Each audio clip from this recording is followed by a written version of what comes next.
Appliance Factory and Mattress Kingdom, the nation's largest discount appliance dealer. Visit our website for deals and store locations near you. Hello America, this is Keith, your friendly neighborhood technician, coming at you with some more wonderful information. Today we're going to go over some basic maintenance tips you can do with your dishwasher to help keep it clean well as long as possible.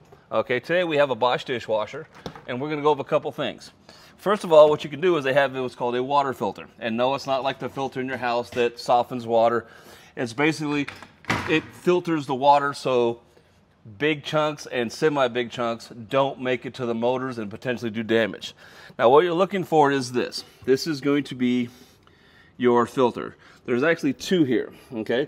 You basically twist and pull. It's pretty basic, pretty easy. If you look here, that's pretty good sized holes, okay? That's going to filter out large chunks.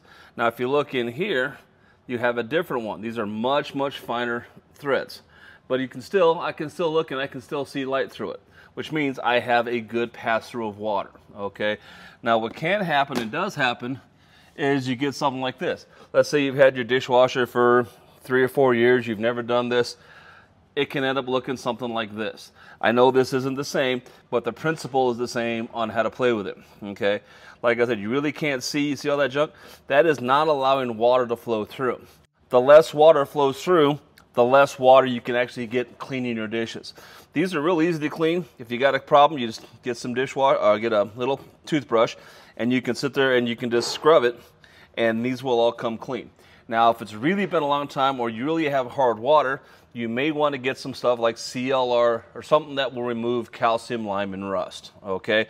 You just basically put some in, follow the directions, put it in there, let it sit, and it will eat away all of the calcium, lime, and rust. But most of the time, if you do it regularly, you can sit there with a toothbrush, and basically you'll basically do just basically this, rubbing on it, and you're going to see all that just came off with me just using my fingernail. So you get a toothbrush in there, it'll clean up nicely. Same thing with this. You just get in there and you get a toothbrush and it'll clean up and it'll help keep your washer running as well as possible. As for putting it back in, it's pretty self-explanatory, okay? And then you basically turn it, voila, you line up your arrows. If you look on here, okay, you've got arrows. Those tell you which way to turn to tighten it down, okay? So you put it in, set it down.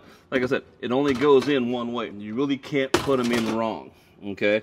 Well, you can, but you really have to work hard to put it in incorrectly. And then you do it, boom, and it's secure again. And one other thing to consider is also your rinse aid. That's what helps keep your dishes get drier when you work on them. Now, this is where the rinse aid goes in, okay? Goes in there. You fill it up, and you'll see it in there. It's got a little stopper that keeps it there. The nice thing about the Bosch dishwasher is, you see this little light right there? If you see that light on, that means you're low on rinse aid. That's a real easy way to know you got to refill it. If you've put rinse aid in and that light's not on, you're good to go. It'll let you know when it's got a problem. So don't forget to subscribe to this YouTube channel. Come back for some more wonderful information and have a good day.